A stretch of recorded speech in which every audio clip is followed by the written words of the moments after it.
Starting recording button. Yep. All right. Well, here we go, my friend. 3, 2, 1. Hello, everyone, and welcome to 1v1 with Boss Rush Games. I'm your host, Celeste Roberts. Today, I have the pleasure of interviewing Block of Block's Gaming Reviews, a gaming YouTuber with role-playing game reviews, a Trash or Treasure series, and a lot more. Good evening, Block. Well, thank you for having me. I appreciate it.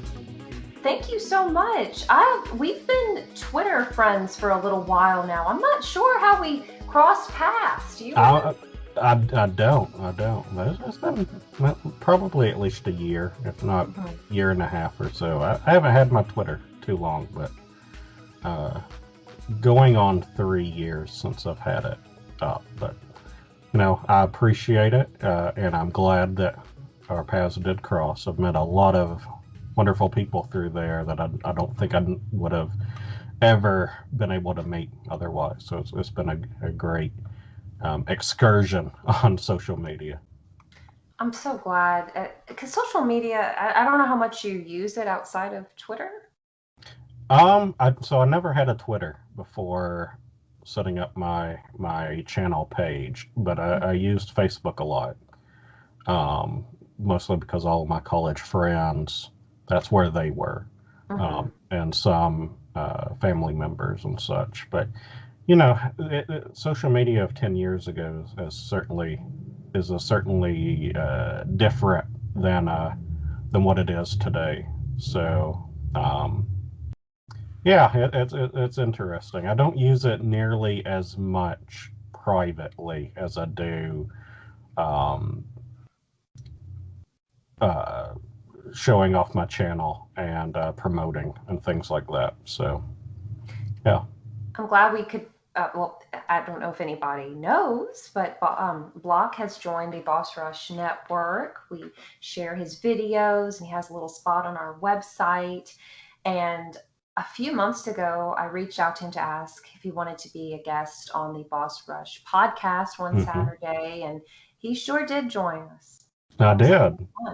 It was a surprise because that was the first time I think second time anyone had really reached out to me to say, hey, appreciate what you're doing. Why don't you share what you're doing with us? I had one indie developer ask me to do their game once, but then this was the second time to kind of be invited into the community, and it's humbling. It shows, that the hard work pays off, that you get recognized, and any chance that I get to share my passion and communicate with other people that have the same interest is wonderful. Yeah, because the world can be a pretty dark and very divided place. So I think it's really important to remember that there are good, kind, caring people you can share jokes with and talk about video games, talk about whatever makes you happy. Oh yeah, certainly the past couple of years has been extremely tough. Not just 2020, but this is one of the bright sides of life, and I love it. Well, why don't you tell us a little bit about yourself, Block? Like, what are some of your hobbies, your interests, anything you'd like to share? Sure.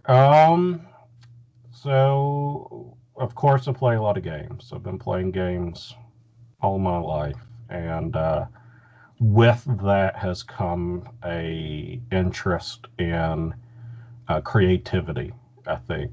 I think it started with games. When I was young, I was drawing out like little Mario levels or so, on graph paper, and drawing game characters for things that I wanted to make, and that evolved into a little bit of drawing and painting and art. Excuse me. And doing fiction writing.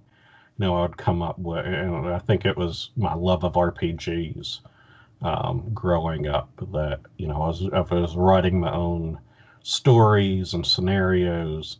And of course, they were very basic, you know, being elementary, middle school, but that's what I was really, I wasn't going outside much. I was allergic to almost everything outside, grass, cats, you name it. So I was inside, um, just being creative, and that continues today. It's been a little while since I've done any kind of writing like that because I'm doing so much writing for my channel and for the website and things like that. But it's still something that I think 24/7. You don't turn it off. That you're coming up with some ideas. You're making connections with stories that you're working on, even if it's up in your head.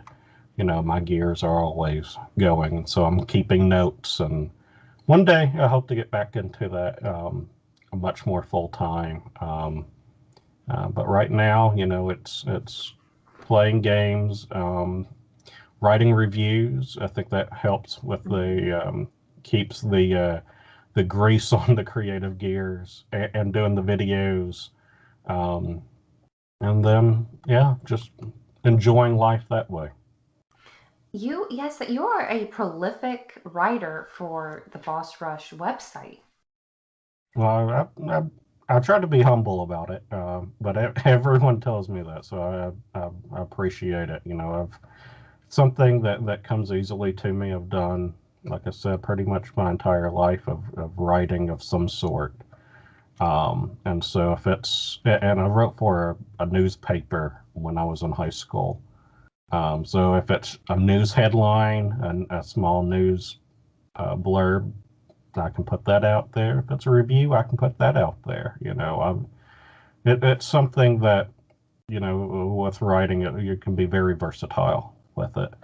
You can tell stories, you can tell the news, you can tell jokes, you can do a whole lot of things with it. So that's why I love it. I'm glad that you can contribute that because writing is it, people either love it or hate it. I feel like there's no in between. I've heard both sides. Some people Yeah, hate it and some people adore it. I feel like if you enjoy telling stories of any sort, then you can learn to love writing. You might not be great at grammar. You might not be great at spelling. You might not use complicated, complex words, and that's okay. If you can tell a story of any kind, I think you can get into writing because, a news story is a story. If it's true, if it's fiction, if it's an opinion, you're communicating. And I think, yeah, I think you can really get into it if you look at it that way and not look at it as like, oh, these words are hard. You know, Hmm. you know, I before E, and I need a period here, an apostrophe here, and a comma. That stuff comes with time. It comes with practice, and I say if you like stories, give writing a chance, give it a shot.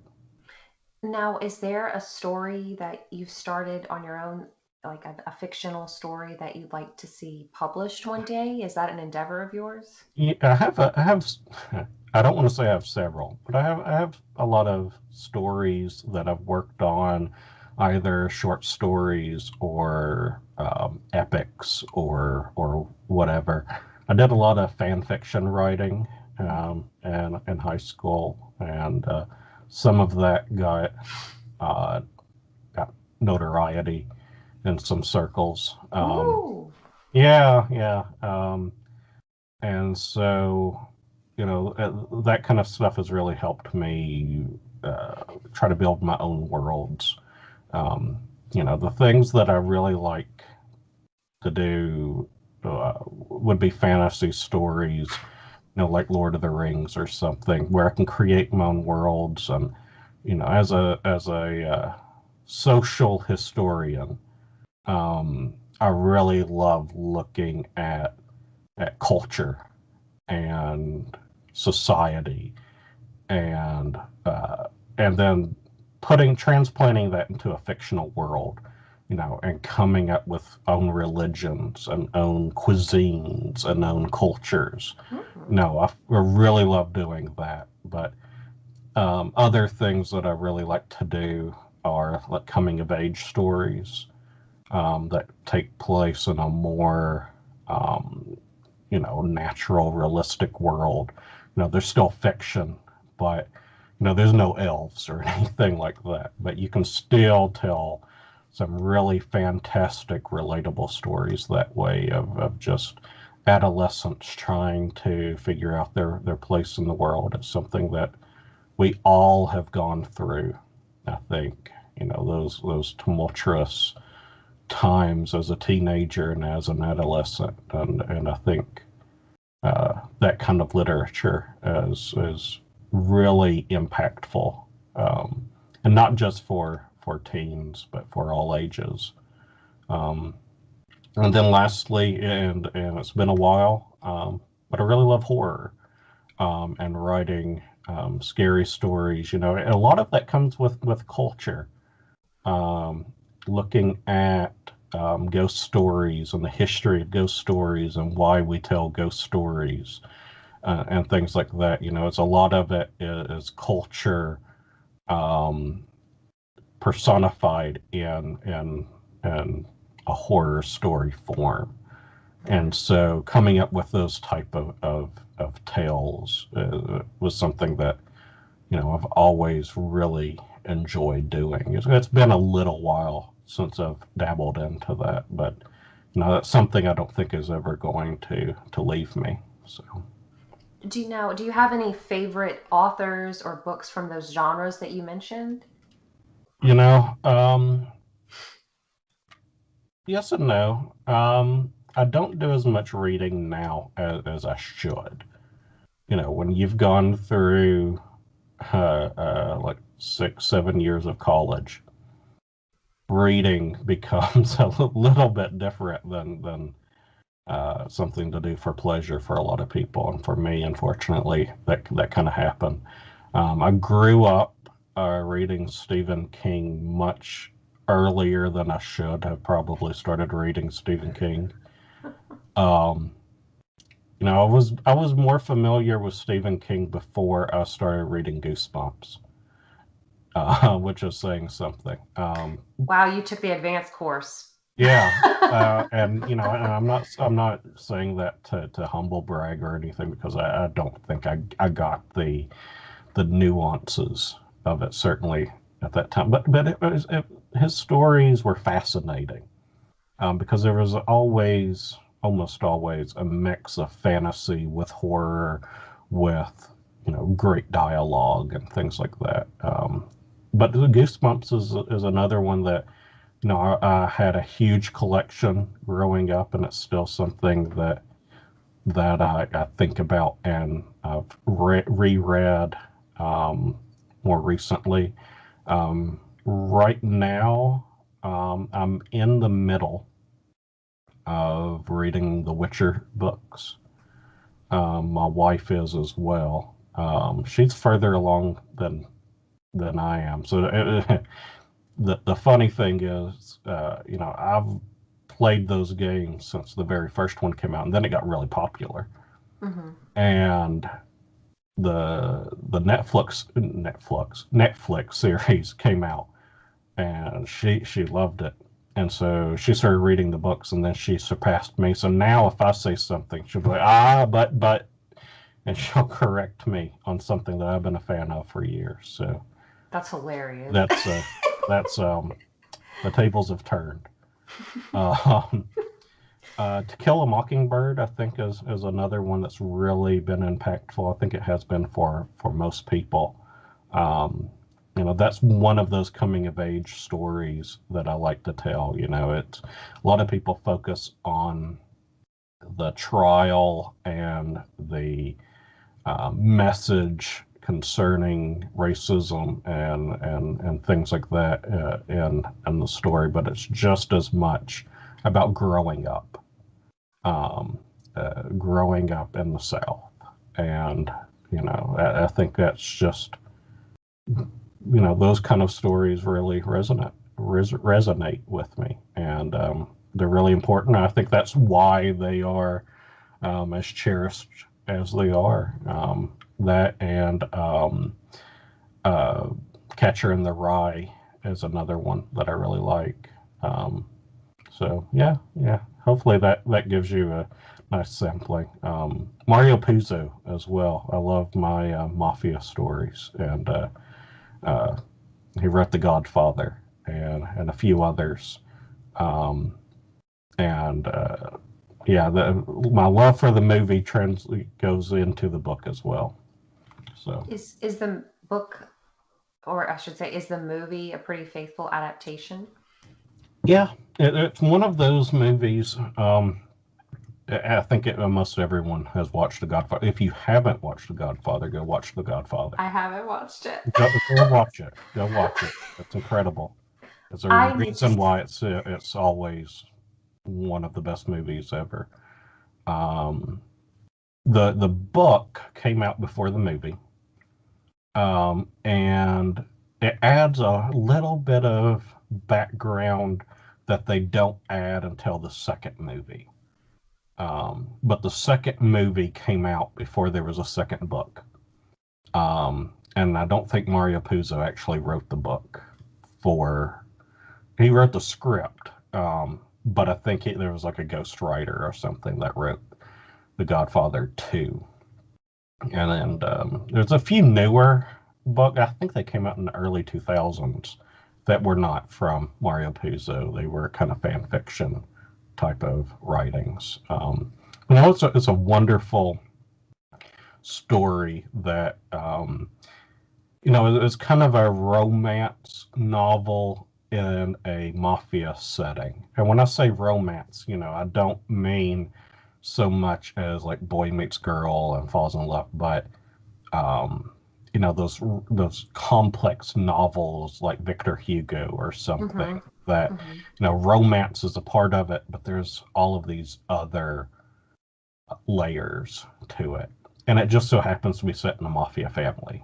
So you can love the mafia and read and watch it, or not know much about it, and it's a great introduction to that genre that has dominated cinema, in particular for decades, if not almost a century.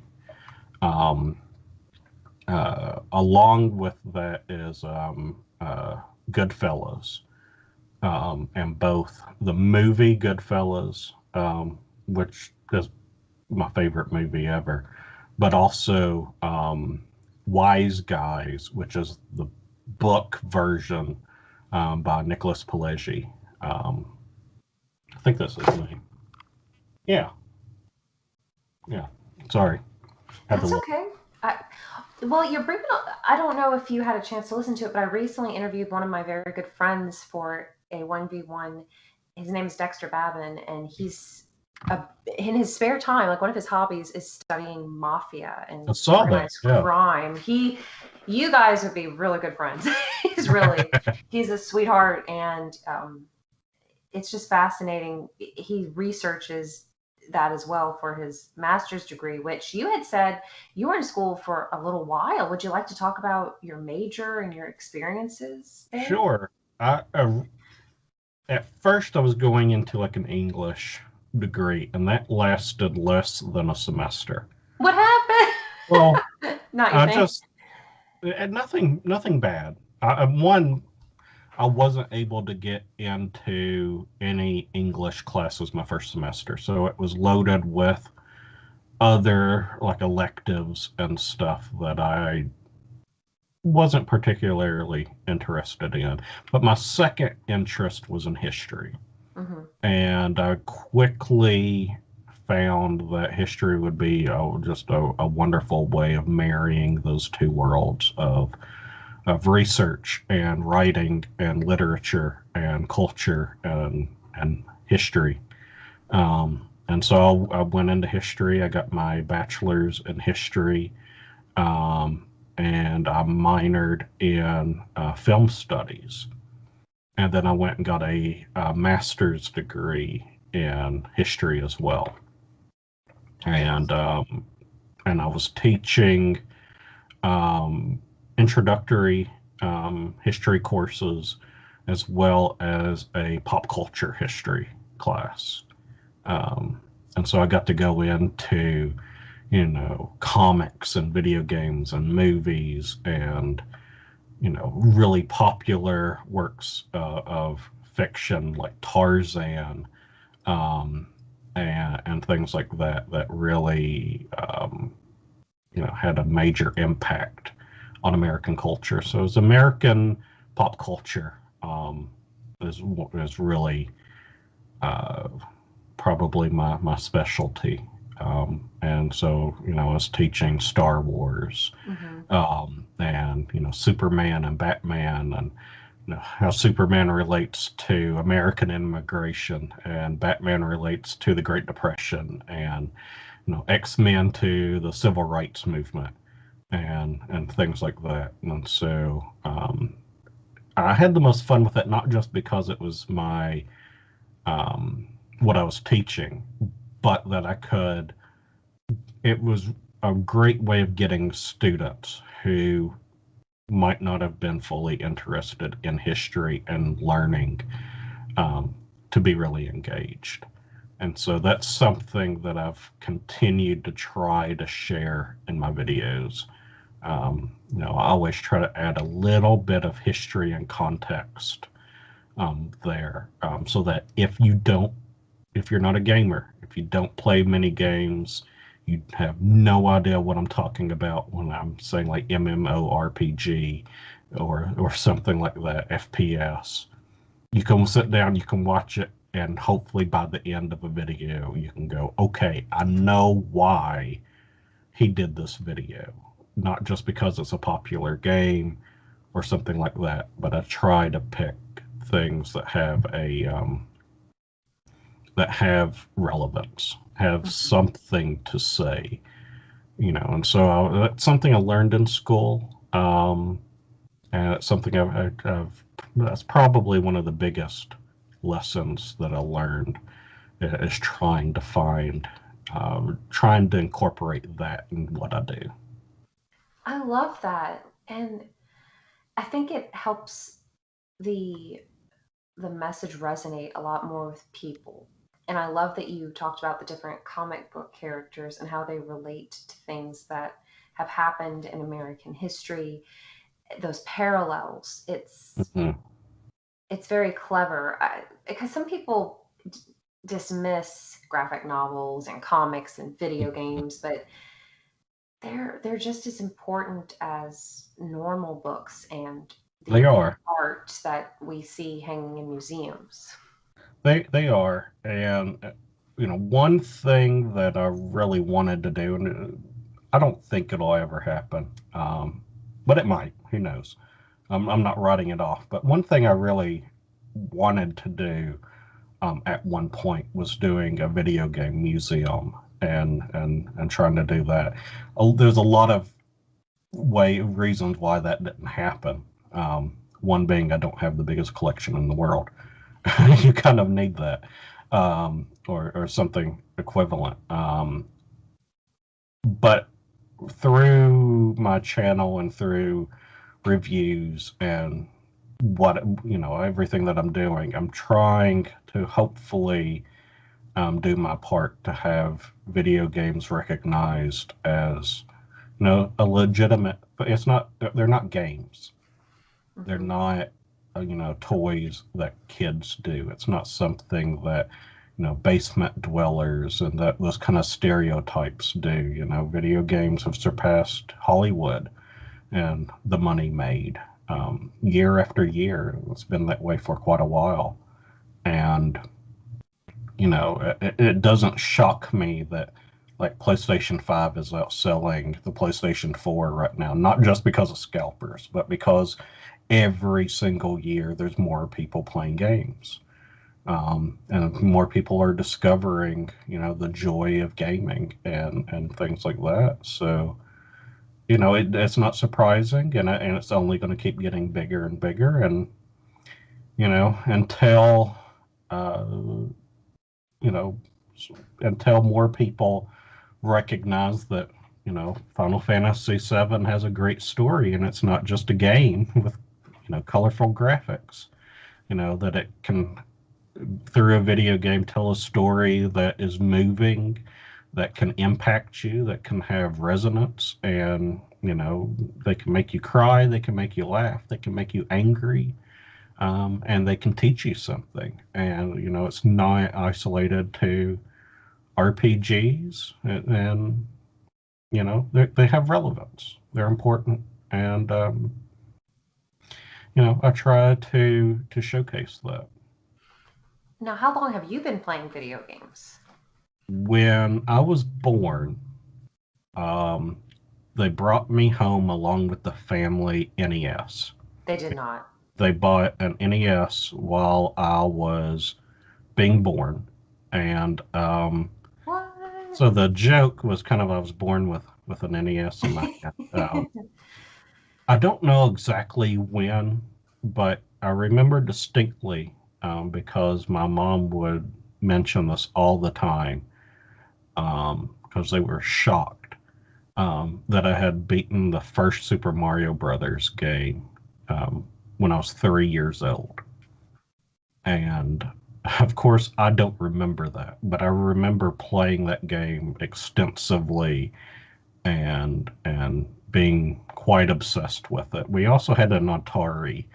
Um, we had two Ataris, 2600 and 7200 in the house, and I grew up playing those as well, and really coming to appreciate very early, um, how video games had evolved, even at that time, in the late 80s. And, and I've been playing ever since. I can remember getting a Super Nintendo not long after that, and a Sega Genesis, and kept going on from there, and I grew up pretty poor. So it was a difficult hobby to have as a poor person.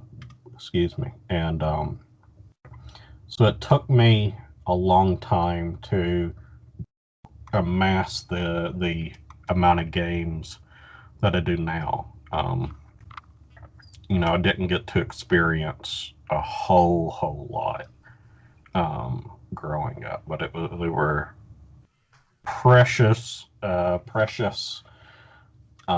experiences for me, and it's something that it's just always has interested me. Now, since then, what have become some of your favorite types of games, and what are some of your favorite titles? Uh, I'm one to never be like I have this one favorite anything, because I think, um, there's favorite things for certain genres and types and moods and things like that. The first game to really resonate with me, and this is a popular one, and I think it's one of yours too, is A Link to the Past. Yes. And I was playing the first Zelda before that, but I was just kind of poking around. I didn't know quite what to do. I wasn't um, I wasn't at the point where I could, solve those kind of puzzles that the first Zelda had, because it's difficult now. And it's very different than guiding Mario on platforming. But Link to the Past had about everything that a gamer could want. A good story, a great presentation, wonderful graphics. You had a pretty complex battle system for the time, where you could hold a sword out, you can spin the sword, you can block with a shield. And then I think the puzzles, where the technology had gotten to where the puzzles could be more realistic and still challenging. So that was one of the first games that I remember really sitting down and fighting my way through it and solving things. And, of course, this was before the internet.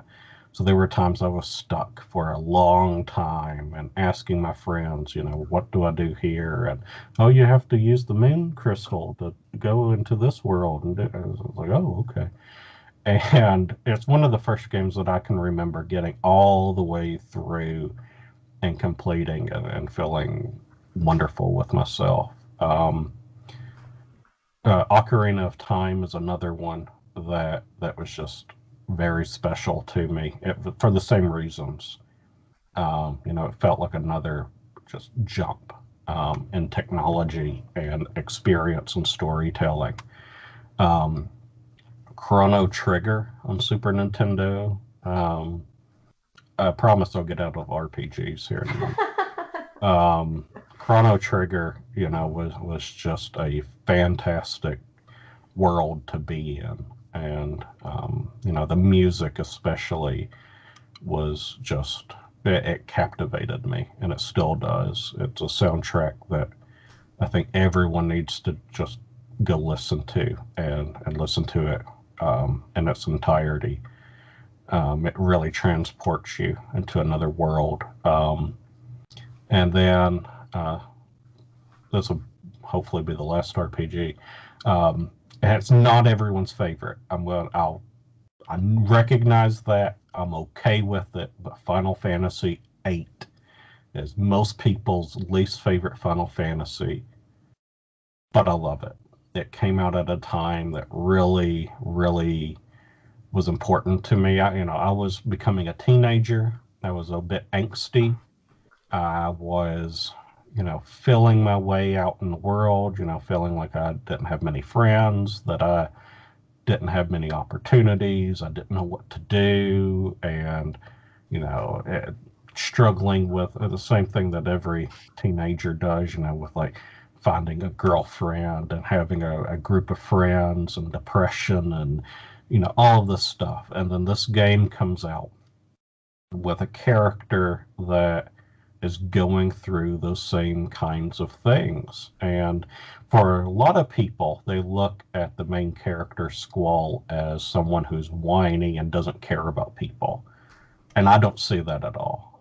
I see just someone who's thrust into a situation that, kind of like teenagers, they're thrust into a world that they really don't want to be in. They don't want to be in school. They don't want to, there's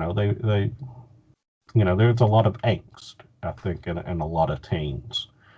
And the story is more about, him finding a reason to live, a reason to fight, a reason to, care about himself, and learning that other people do love him as well. And I think that's what really hit me. It changed my life because it made me think, that I am important, that I do have worth and value.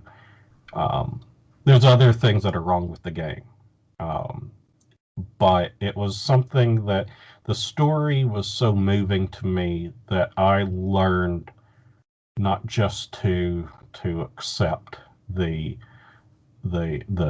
failures of some systems in the game, but you know understand why they are that way, and it's made it a much more enjoyable experience. Um, each time I play it, I'm learning something new, and so it's something that I would really recommend for people to go back if they have played it and didn't like it, to go back and try to look at it with a different lens. Um, and that's not going to work for everybody. But it was that important for me. Real quick, other games that are really important to me: Silent Hill 1 and 2. That my love of horror really was like, wow, it was the first time I really felt, especially in gaming, but maybe in general with psychological horror. You know, it's not just the monsters that we see; it's monsters in our minds and in our heads and hearts and things like that. And so that really was just wow. Um, it was really great. And so that there was a lot of fan fiction writing on Silent Hill, and um, you know, growing up, Resident Evil was a big one for me. There was a point in time where it was probably in between um, 4 and 7, you know, 5 and 6 were really like, okay, I don't know what they're doing here, and I really felt like it was like same thing with Final Fantasy. You know, after like 10, it was really like, okay, you know, but um, you know, now I'm kind of back on board, especially with Resident Evil and seeing how 8 is shaping up.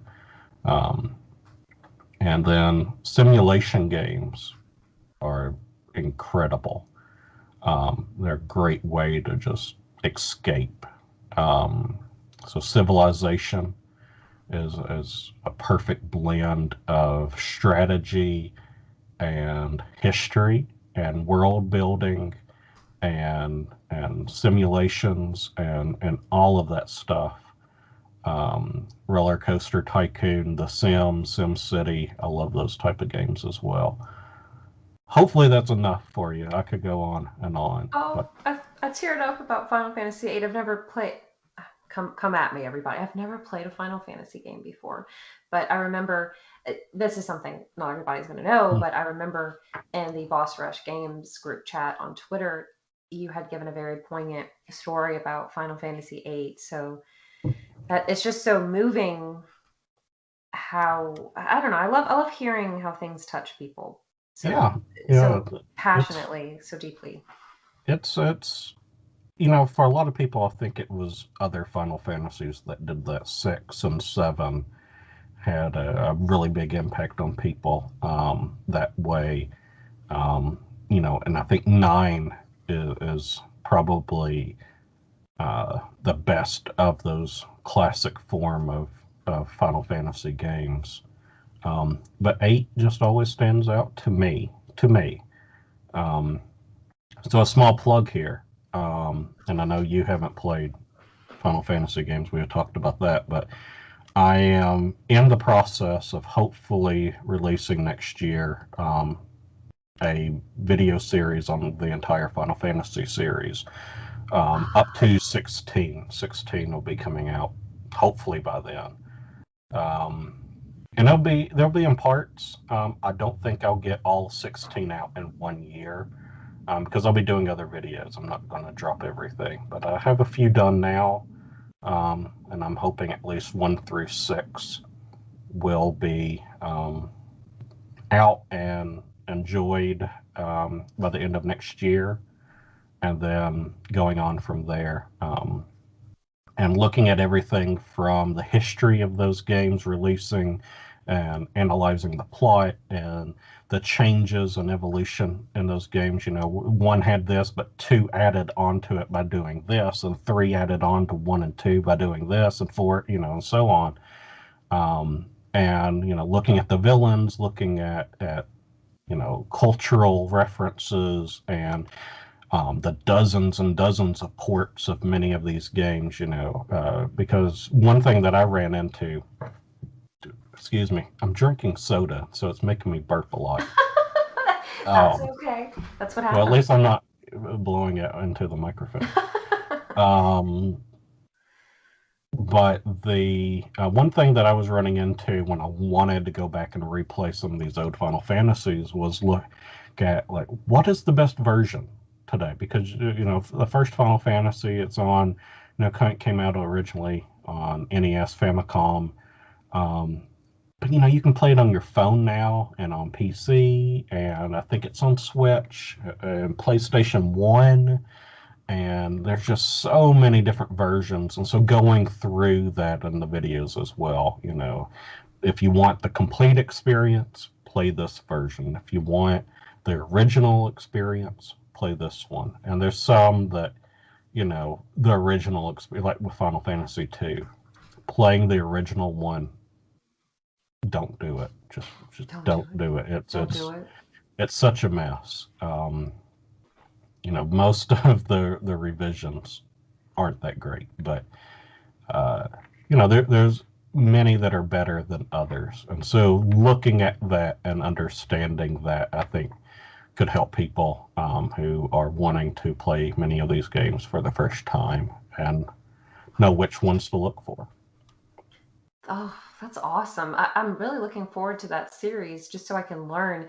That game series has had such an enormous impact on the video game landscape. And okay, I know it's available on PlayStation.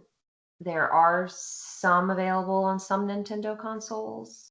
Yeah, it started on Nintendo consoles and then up to 7.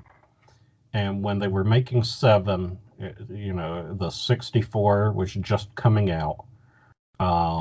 It wasn't quite out yet when they were doing tests for it, and they made a demo, an internal demo of working with the hardware using Final Fantasy VI characters to see just how it would play, how it would look.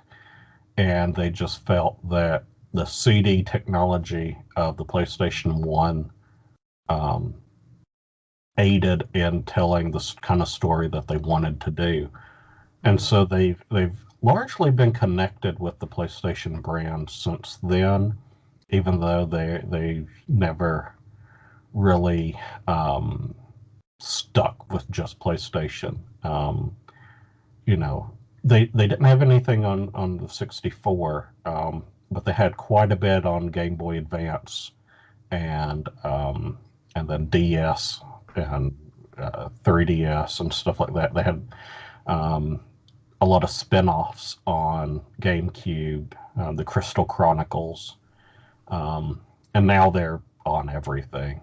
I think there's quite a bit on Xbox One now, and Series X and all of that. So, yeah, they've not been pigeonholed in one console for quite a long time. So it's something that I think anybody can at least get into a few of. I remember, speaking of the pigeonhole thing, I remember, in speaking of Resident Evil, when for GameCube, Capcom had, I guess it was a limited amount of time that they were going to be releasing Resident Evil titles exclusively to GameCube. They were, and I'm doing a video in the near future. It's kind of related to that. I don't know when it'll release, but I have some material for it. Capcom had entered into an agreement with Nintendo after doing Resident Evil 1 remake. Happy anniversary today, by the way, for the remake. Yeah, it's nice plug. And so the remake came out and it did really well, and so Capcom had agreed to do I think 5 exclusive games on Nintendo platforms, one of them being Resident Evil 4. The rest of them, well, long story short, the deal didn't work. For whatever reason, probably largely because GameCube didn't sell as great as they wanted. It's a wonderful system. It just couldn't compete with the PlayStation 2 because it was everywhere. But those games were Beautiful Joe, which would come out on, it was exclusive for a little while. Killer 7 ended up being moved over to PlayStation 2 as well.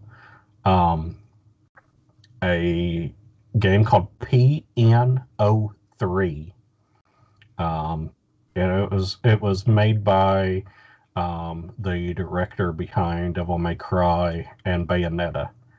And it's an okay game, but it's not quite what the other two are. Devil May Cry and Bayonetta are top of their genre, and PN03 isn't. And there were 2 other games. I cannot remember right now what one of them was. It didn't come out.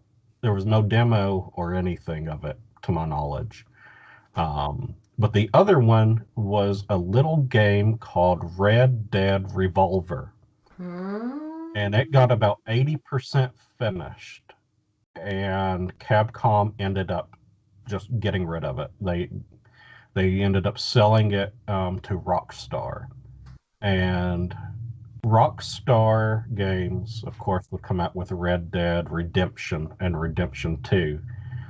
And from my knowledge, they bought Red Dead Revolver because they liked the name Red Dead. They had an idea for doing a Western for quite some time, and they liked the name Red Dead. And they were like, we can use this at some point. The game's 80, 90% finished. And so they bought the rights and brought in the original director and just let them finish it and released it. And, the rest is history. And that one, of course, stayed on PlayStation 2. I think it went on Xbox as well. But that one didn't come out on Nintendo. But that was the thing. Yeah, Capcom was really close with Nintendo. That deal didn't work.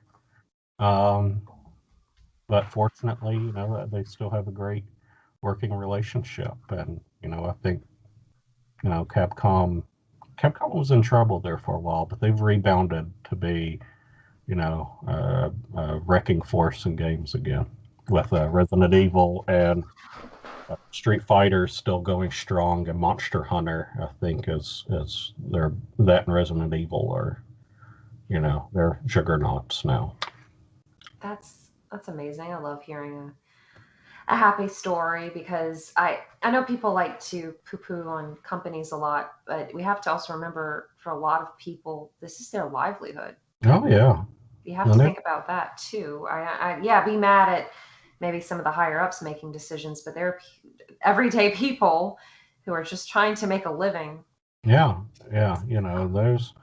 I try not to, like, discussions going on today about Cyberpunk, and I try not to just, if a game's disappointing, if it doesn't do well, I understand. I try not to make it personal, and get so angry that, like, I'm going to boycott a company or,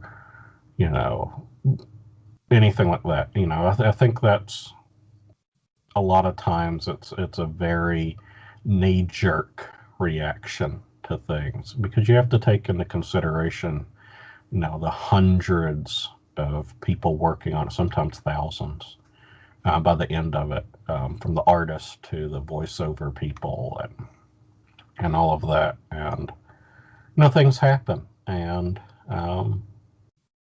you just, it's a industry where emotions can really run high. That's the competitive nature, I think, with gaming. If you're not competing online in, like, Call of Duty or something, you're still competing with the computer. And so you still get that rush that I think sports coaches get, with their teams. It's the same kind of emotions. You can be very passionate about this kind of stuff. And it's hard, but try not to make knee-jerk reactions about it, and I love learning and understanding the history of game companies and games. Have you read or watched Console Wars? I have the book over there, and I've watched it on Netflix, and yeah, it's so when I was getting my master's, my focus, my thesis was going to be on the video game crash, and trying to do something new with that. I found it hard to ask questions that hadn't already been asked on it, so I ended up not going that route. Now I can kind of, I think I could do a little bit more with it, but at the time, it was at the time they were just like digging up those ET games that were buried in the desert. And if you don't know anything about that, go look it up. it's a wild tale. They were about to do that, and so there were so many things about the video game crash coming out, um, that it felt like I can't do too much on it. So I ended up doing on pop culture history and American history or American pop culture in relation to the atom bomb. Uh, Mm. that's what I actually did. But um, yeah, console war. There's a lot of great video game literature out there. One I'm reading kind of right now is a book of essays, The State of Play. Sony has stolen the name, I guess. Um, it has a lot of great little essays in relation to video game culture, and ask questions about women in games and uh, minorities in games and avatars and how we look at our avatars in games. Um, Quite a few others. There's a book called Replay, and the Ultimate History of Video Games is probably the first one that most people see when looking up video game literature and things like that. I'm looking at my bookshelf here. Um, those are the two, and then there was Before the Crash, was another good one. It goes in through the early video games on PCs and computers, and then up to Atari and Coleco and all of those, the Odyssey, the Magnavox Odyssey, things like that. Those are great ways to try to understand early gaming culture. Oh, thank you for those recommendations. Yeah. I have quite a few on my list. Years ago, and I want to reread it, I read The Legend of Zelda and Philosophy. Mm-hmm. Mm-hmm. There's a series that delves into, you probably know about it. It delves into different video games, movies, Right. pop culture, and the philosophy behind a lot of them. Yeah, and there's a lot that can be pulled from that. Games are they're very complex works of art. Even those that don't seem to have much of a story. Um, in terms of RPGs, Zelda usually doesn't have the deepest in your face story. It's usually pretty basic in terms of what you need to do, but there's so much in just the world building, I think. And the cultures, and that's another reason why I really love Zelda, is that you have to look a lot of times to find the deeper meanings and messages and the philosophy and the religion and all of that in the Zelda games. But it's there if you take the time to look. And I think I don't always do this, but the Zelda games are some that I really love reading fan opinions and watching fan videos of, because there's so many great details that I never noticed playing. And people with much more time on their hands than me can say this painting in this temple is very similar to this painting in this town in this game, which must mean this. And it's wild. It's a great journey. There's some very observant people. There are. I usually feel like I'm observant. I don't have that kind of time on my hands. I wish I did. Um, but yeah, that's incredible stuff.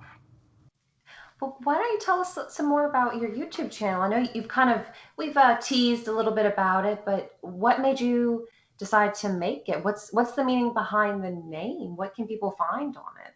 Sure. So I'll tackle this one at a time. So the channel's Blocks Gaming Reviews, and the name. So in college, my nickname was Blockbuster. It was something that I got my second day in college and undergrad. We were in the dorm, and everybody on the floor was introducing themselves and telling a little bit about themselves. Hi, my name is John, and I'm from this town, and I'd like to do this. And so I introduced myself, and I said, just kind of throwing it out there, that I have a few hundred games and movies in my room. And someone said, "Well, you're just like a little Blockbuster." And Blockbuster was not out of business at the time. It was still a thing. So today I would be like Netflix.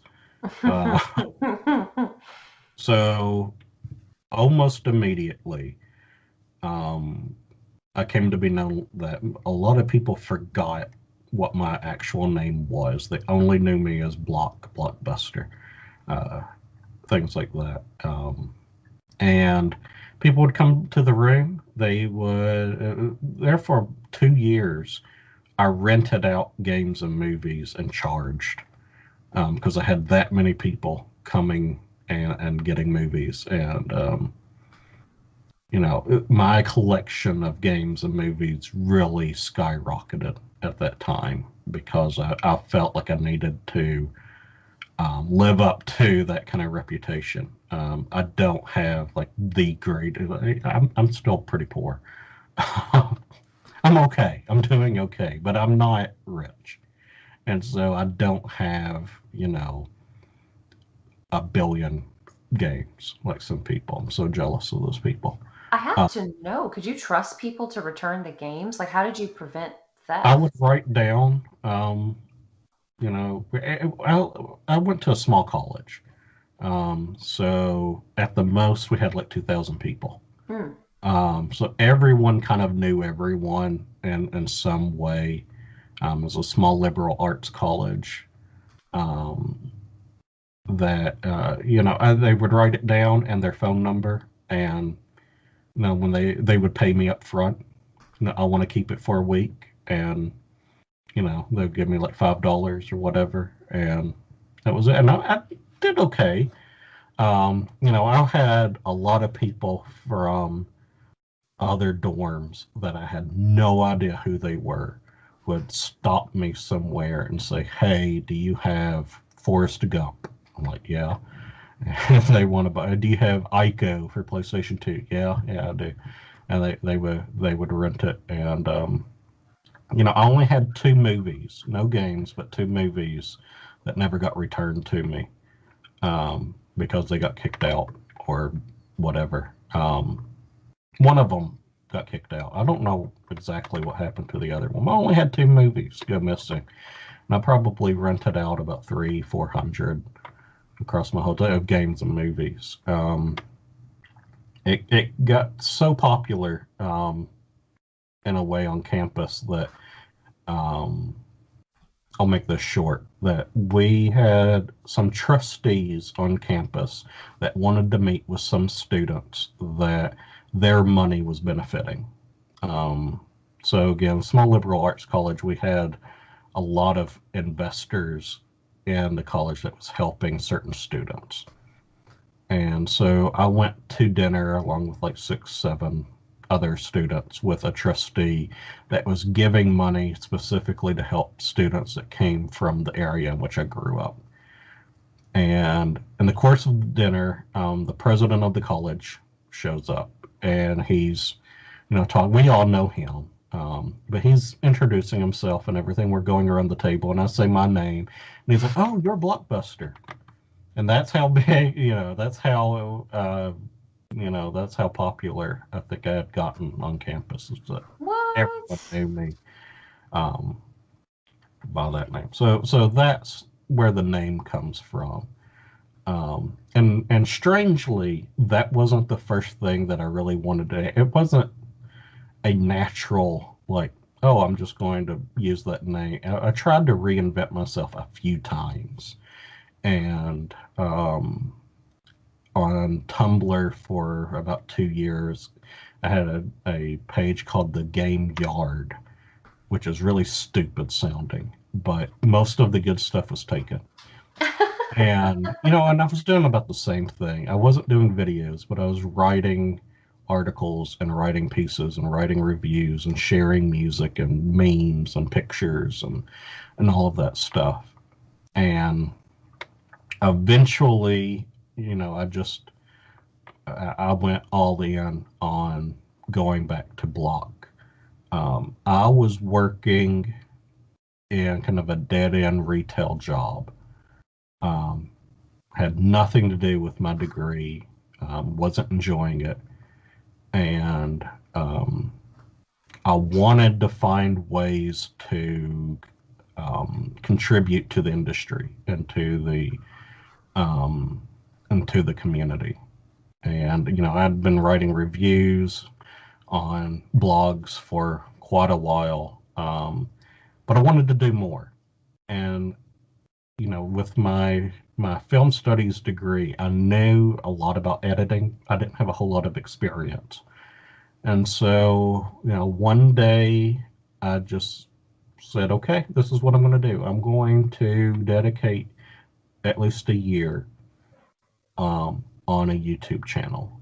Um, Regardless if it does well or not. That's what I'm going to do, and just try it out. And so I spent money on getting a new computer and getting, streaming equipment and editing equipment and coming up with some stuff and doing promotions and things like that. And it worked out, and I really enjoyed it. And I'm still doing it. And I was a little overly ambitious when I started, because I'm a bit of a perfectionist. I don't like to pump out like a video a day.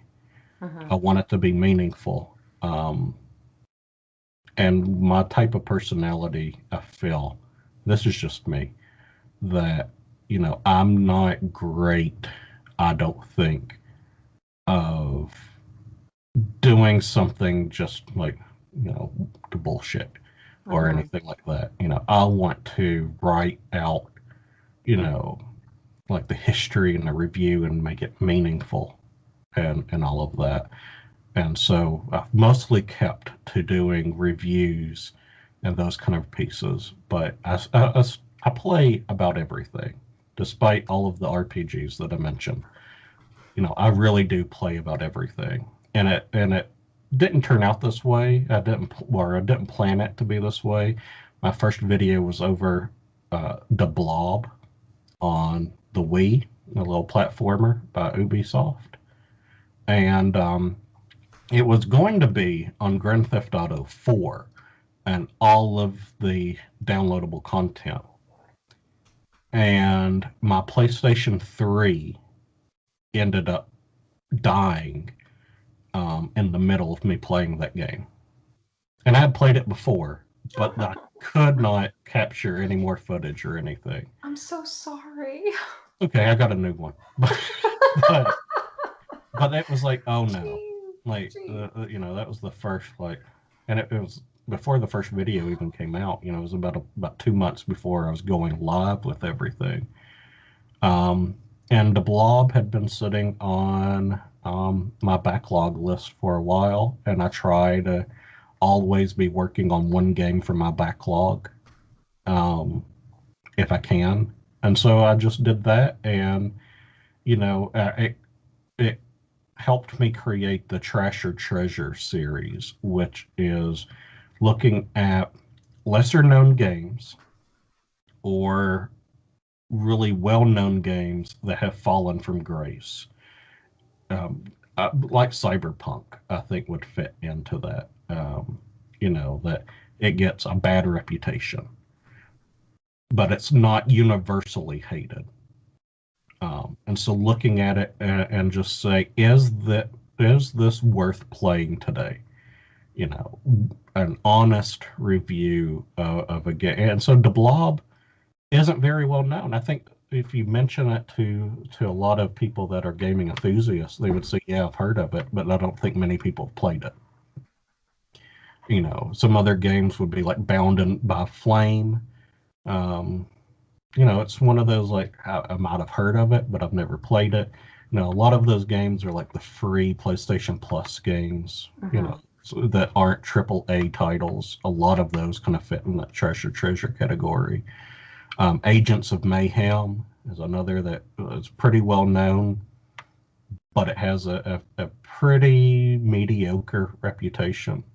And not many people played it, or at least all the way through.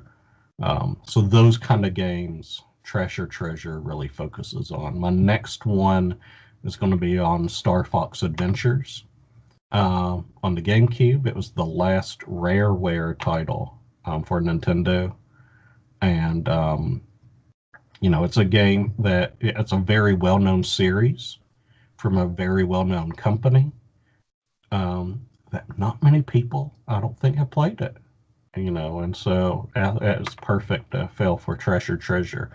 And then my RPG reviews, they're under the Role Players Realm, is the series. I've kind of dropped that just to make it easier. They're just role player reviews, and it's reviewing a game as a RPG.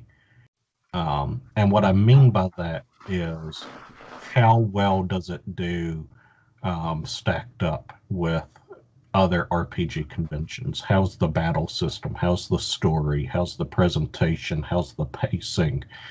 And so I've been able to use this series unintentionally to go back and explore many classic games that I did not have the chance to play, or series that I haven't played all the way through. So the Suikoden series on PlayStation 1 and 2, I've had the first two games of that reviewed. I'm working on the third one to come out sometime later this year. Phantasy Star is one of the most influential RPG series that most people haven't played. There were only four in the main series. And it ended with the Sega Genesis. There were other like Phantasy Star Online and things like that, but a lot of people didn't play those, and so getting the chance to revisit and play for the first time some games in that series, and then looking at I try not to play or review a play, but try not to review and have on my channel too many of the really, really popular games, because there's so many people that have talked about that. And in my thought, I'm still a pretty small YouTuber, that most people, if they want to hear about a brand new game coming out or a classic gaming experience, they already have their guy for that. And I'm trying to become that guy, but I think I need to do that in other ways. I don't think many people are going to click on, like, what do I think of Final Fantasy VII? They might for 8 or 2 lesser known ones, but 7, everybody's talking about it, and have been for 20 years. Chrono Trigger, everybody knows about it, or Zelda or something. And I think it's more beneficial to me and to my viewers to do these lesser known games. The last two things that I've done kind of extensively on my channel is every October, I try to do some horror games. Last year, it didn't work out as well as I wanted, because I was doing, I think I mentioned this to you, I was doing Doki Doki Literature Club, and which is, despite the name, a horror game. And it was going to be in 2 parts, about 2.5 hours each video. And it was more of a let's play. I don't have many of those, but it was going to be a let's play. And the first one got taken down before I could get the second one going. And that just completely let the air out of my sails. and I didn't do any more for a few weeks. But this year, I'm planning on having 4 horror games coming out each week in October. Uh, What? that'll be pretty fun. I did that my first year, and did Grab by the Ghoulies, which was Rare's first game away from Nintendo.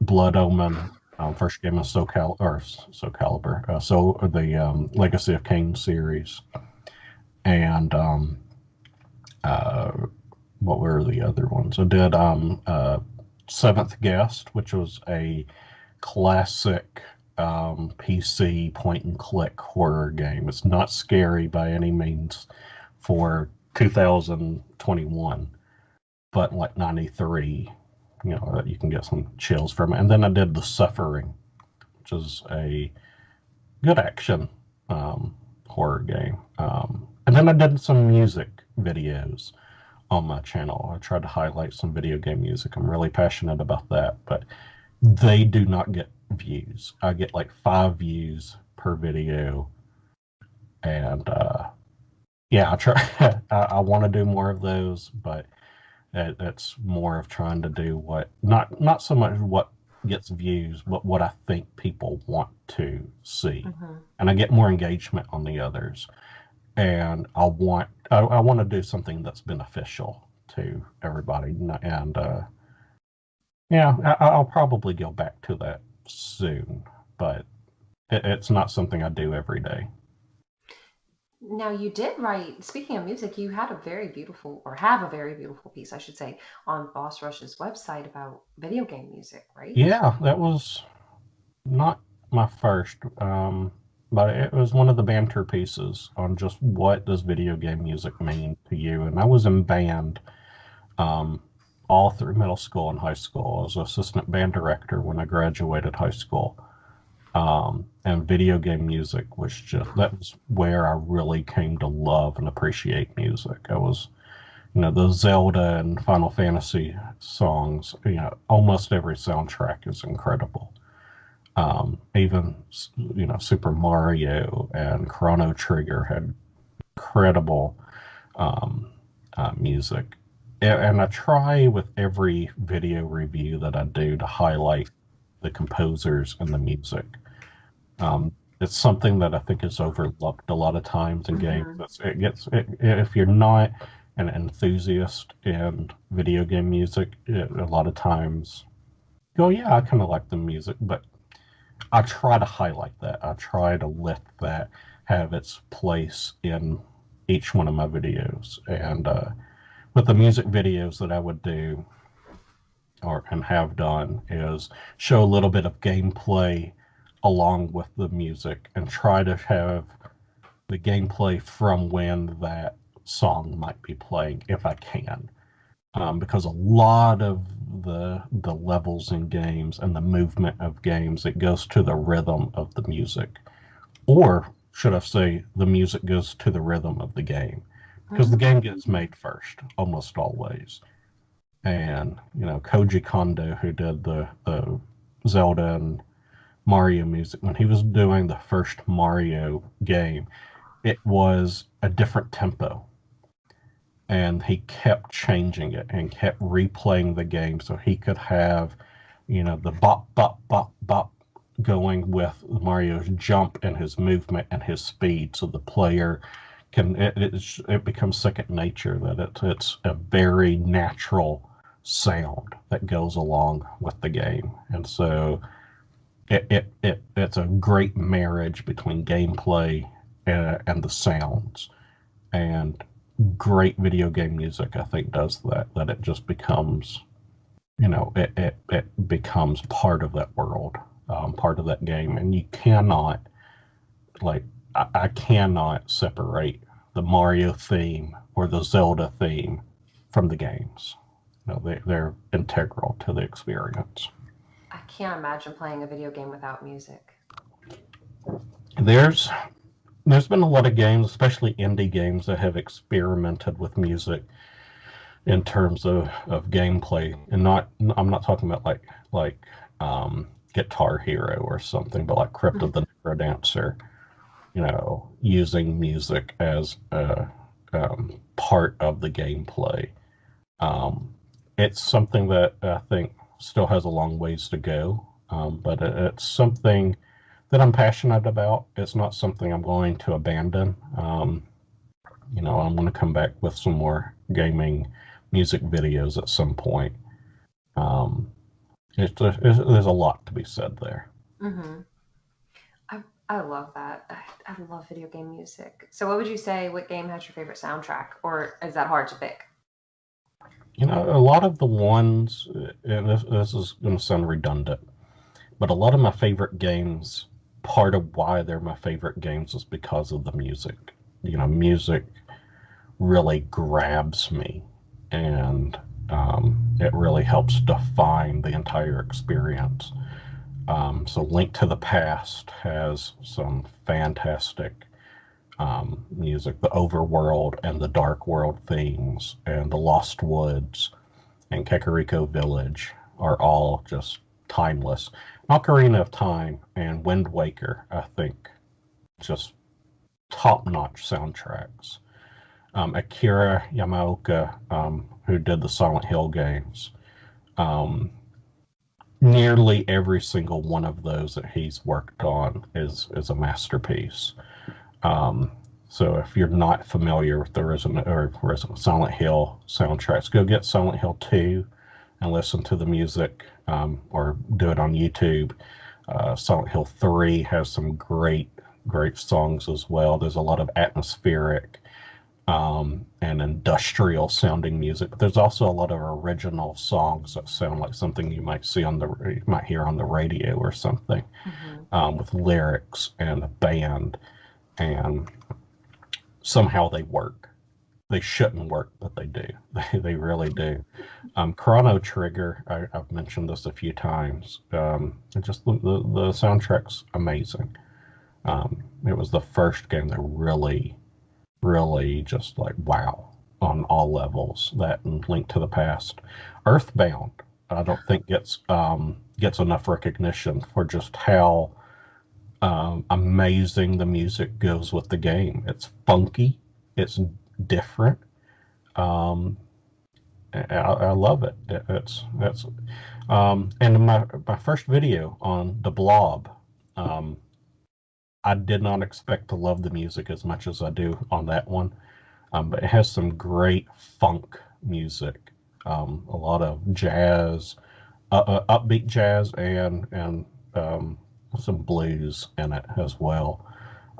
Both the Blob and the Blob 2 has some really catchy, easy listening songs. I can go on forever.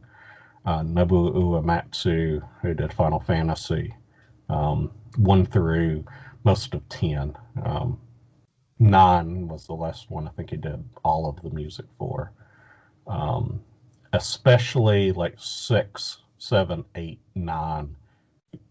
Incredible music. And Donkey Kong Country Tropical Freeze, with the return of David Wise. There's just so much. There's a lot of uniqueness and diversity in that soundtrack that, I think again gets overlooked by some people, especially those that didn't play the game. A lot of people, I think, write it off as just like, okay, it's another platforming game. The music is great. I could listen to the entire soundtrack on repeat forever. I love that. You said Earthbound. Sometimes I just listen to some of the songs from it just in the background. Yeah. While I'm working. I really love, oh gosh, it's the one with the dinosaurs. I cannot think of the world with the dinosaurs where you're tiny. Yeah. No, that's a great. That. Yeah. That game's a trip. It's a wonderful trip. And the music helps take you there, finding a hippie and listening to some Chuck Berry type of rendition. They'll probably they probably should have been sued for that because it's ripped straight from. I was like, oh, Johnny B. Goods and Yeah, Earthbound. I think that's why Mother 3, or the second, or the third in the Mhm. Earthbound series. I think that's really why it hasn't come to the West. Is that there's so much music in that game that is very, very, very similar to copyrighted music, and they can't change it easily. I don't know if you've played it. I have. I do have a translated version of it. Yeah, that the combat goes with the music, that you're hitting the button to the beat of the music to deal extra damage. Mm-hmm. And so they would have to rewrite all of these songs. Mm. And it's just not very possible. It's very, very hard to do. And For the whole game. yeah, and you would have to do that for the whole game. And there's just so many of those that sound in the East, they don't. They're not going to, but American copyright laws, I think, I feel certain that that's the main reason it's not coming or hasn't come to the West in an official form. Speaking of Mother 3, did you see Terry Crews tweeted that he wants it? I didn't, but it doesn't surprise me. He's a strange individual that somehow creeps up into every fandom you can imagine. Localized Mother 3, that's what he said, which kind of blows my mind. Yeah, he's been in gaming for quite a while. He's a big nerd. He's he cracks me up. He's that's just cool. It's just I like seeing celebrities share their passions like that, and it makes me feel a little bit more human. And I'm not someone who gets starry-eyed about celebrities Mm-hmm. because I think, okay, they're just people. Mm-hmm. They're, they're human beings, but it is cool whenever I don't want to say that they drop the facade, but like they seem a little bit more like, hey, I like some of the same things you guys do. Yeah. Well, they become very approachable. Wayne Brady from Whose Line and doing Let's Make a Deal is really into nerdy stuff as well. And I really like when he, especially on Let's Make a Deal, someone's wearing something kind of nerdy and he's like, oh, I can't say what you are, but you're Fallout guy. And it's someone that's the Vault Boy. Or you're Italian plumber man. You can't say Mario or something like that. And I get a kick out of that. And um, he talks about Dungeons and Dragons and comics and stuff on his social media a lot. So that's awesome. no, it's great to see the facade break down. Brie Larson does that quite a bit too. And I think it was please forgive me if I'm mispronouncing his name. He's a rapper, Nas X. That's how I pronounce it. I don't know. Do I look like the person that would know how to pronounce I don't it? know. You know about the stuff about pop culture. You're my guy for that. I need help with that. I'm not sure how to pronounce his name, but I believe he's a big gamer as well. He is. From what I know, I'm the whitest guy out there, so it was hard. I don't know. Hey, he teamed up with Billy Ray Cyrus. Come on. Well, yeah. But it's all right.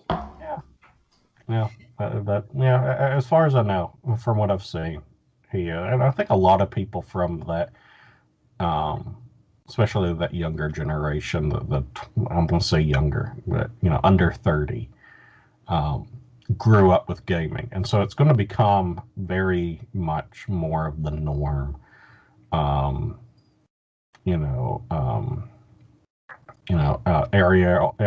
Ariana Grande loves Final Fantasy. She's been in the mobile Final Fantasy. They had a version of her in one of the games. She wanted to be like one of the characters in Final Fantasy 15. I think they did something with her for 15 at some point, like some kind of promotion. But she's really big into it. Alexandria Ocasio-Cortez does a lot of gaming stuff and talks Yeah. about gaming. So we're going to get to where politicians and those kind of people, the serious grown up job type of people, are going to be gamers that grew up playing games and probably still play some games. And, eventually this stigma of gamers being nerds and stuff like that's going to go away. And then we'll get to pick on other people.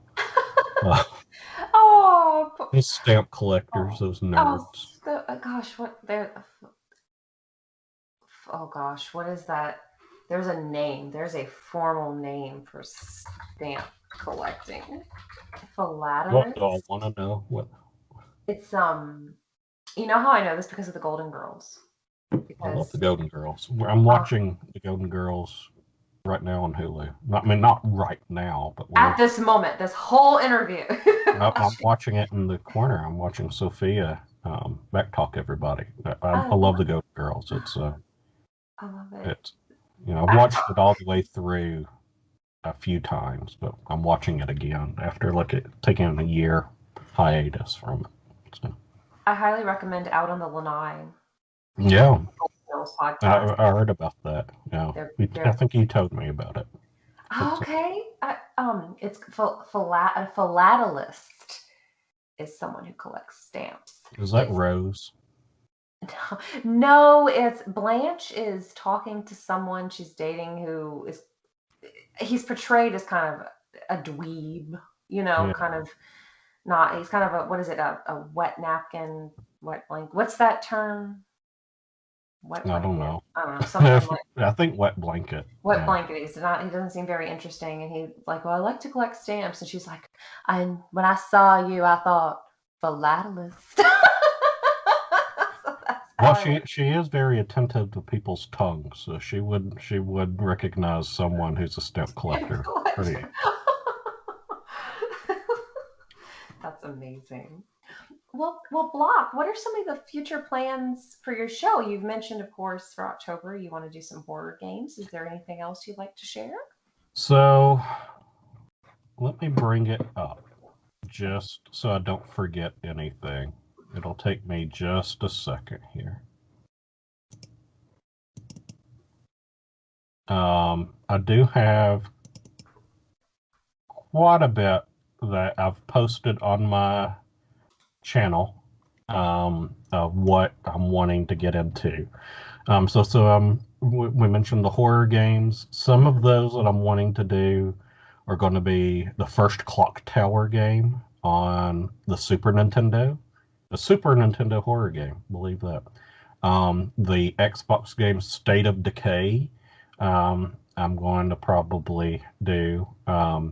I'm wanting to do Eternal Darkness on GameCube. It was one of my favorite games on GameCube, and I think it's time for me to do that. And then Koldeka on PlayStation 1. It's a horror RPG, the spiritual prequel to the Shadow Hearts games on PlayStation 2. Those were a little bit more well known, but it kind of blends the Resident Evil trapped in a house, like a haunted house type of trope with RPG combat. Um, and then another one that I'm probably going to do, maybe not for Halloween, but Catherine. Okay. It really is that borderline type of horror game. You might not think it looking at it at first, but it falls into that genre, especially psychological horror. I'm wanting to, so I've done Blood Omen and Soul Reaver, the two games in Legacy of Kain series. I'm wanting to do the other three, Blood Omen 2, Soul Reaver 2, and Defiance, and hopefully have that out this year. And then I have two Zelda games. I think that you have mentioned to me that you wanted to see this, and that was Phantom Hourglass and Spirit Tracks. I've never played all the way through on either one of those, and I've never played Spirit Tracks at all. Phantom Hourglass is a different game because it's almost all stylus. And I've gotten to where I can record those because I bought them on Wii U, and I can record from my Wii U pretty easily. And so I'll be able to do those. When they're only on the DS, it's really hard to record and review handheld games. My next video is coming up. I'm doing Star Fox Adventures is just about done, and Octopath Traveler will be the actual next video. Hopefully on Monday, Octopath Traveler will be out. And some others to look forward to this year have Watch Dogs as a treasure. It was a huge release that was heavily criticized. Another newer game is Death Stranding. It's very divisive. I've not played it, and so I'm going to play it and I'm going to weigh in on it. And I figured Treasure is a great place for it. The Conduit 2 on Wii. I've reviewed the first one. I'm going to do the second one. Star Tropics 2, Zoda's Revenge. I've done the first one, might as well do the second. And on some role-playing games this year, I'm going to do Phantasy Star 2, Suikoden 3. I had Paper Mario listed, but I think I'm going to do Super Mario RPG, just because that's kind of the first Mario RPG kind of game, and then I'll do Paper Mario at a later time. And then a few others. It's a very tentative schedule that I have, but if you go onto my page, I think it's my pinned tweet. It has my the games that I plan to do for 2021. I'm a little behind because I had a month where my computer was out of commission. This past month, I only got it back up and running about a week and a half ago. So I'm a bit behind, but I'm working hard to get about 3 more videos for next month, and then probably 3 each month until the end of the year, hopefully. Fingers crossed. Well, where can people find you? Anywhere. Yeah, so YouTube is the first place. My YouTube channel, and it's named, so it's easy to go to. It's YouTube Blocks Gaming Reviews. So if you put that in, you should be able to find me. It's that YouTube /u/Blocks Gaming Reviews. And I'm more active on Twitter than I am on Facebook, but I'm on both of those. I usually share the same stuff on either one.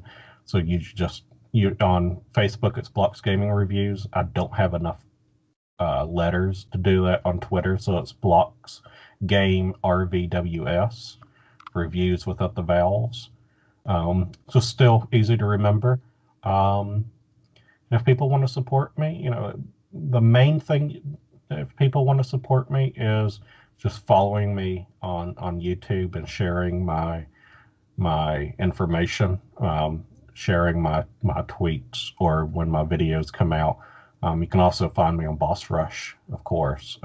Try to have a piece, either a review or an editorial, and a banter each week. One of those, if not 2, along with several news pieces. You're killing it. Well, thank you. Especially when my computer was up and running, I was doing probably about 5 to 10 news pieces a week. So hopefully I'm going to get back to that, along with a review and a banter and all of that. But I'm hoping to get back on that. And if I'm not at the point where I get many donations or anything like that, but you can go to my Patreon. If you really enjoy what I do, it really helps. But by no means is it necessary. All I ask on there is $1 a month to have your name listed in the credits, and to get 24 access, advanced access to any of my videos. And all of that goes to helping the channel. I'm a single dad, or not single dad, I'm a stay-at-home dad. And so I don't have an income. I rely on my wife for that while I stay home and take care of the kids. So, any of that is helpful, but by no means is it required or anything like that. The main thing is, just following me and watching my videos, and I really enjoy the communication and banter back and forth with people, and then just sharing and enjoying and loving this hobby. Oh, thank you so much for your time this evening. Is there anything else you'd like to say? No, I think I'm good. I'm a little sleepy now. No, you're an hour ahead of me, but so I do thank you for taking time to do this 1v1, let people get to know you Of a little course. better. And it's always a pleasure getting to talk to you, Block, and interacting with you with Boss Rush. It's been a joy. It's been a wonderful experience being part of Boss Rush, and I I don't know if you can tell. I'm a pretty dry person. I'm not the most sociable of people. I tried streaming there for a good while. You can find me on Twitch, but I haven't streamed in almost a year now. Um, I just I never got fully comfortable with it. I'm a pretty dry sense of humor person, and so just me personally, I felt like my sense of humor and and things work better elsewhere. I'm probably wrong on that, but um, but being part of Team Boss Rush and communicating on Twitter and social media and through the website and through YouTube has been an immense joy. Just communicating and connecting with people in the hobby. There's millions of us out there, and it makes it so much a much better place when you can have discussions and learn and enjoy things from people, and not fighting over little things. A lot of people get that impression that gamers are angry and you know that kind of, you've been in chat rooms, you've played multiplayer games and listened to people scream at you for killing them or something. Um, it's good to get the other side of that, and hear the good things and share the good things. And yeah, I love it. Thank you again so much, Block. It's been a joy. And everyone, thank you for listening. Please follow Boss Rush Games on Twitter, on YouTube. You can find us wherever you listen to podcasts. I'm Celeste, and I'm Fairy Crypt on Twitter and Instagram. And until next time, we'll see y'all later. Bye, guys. Bye.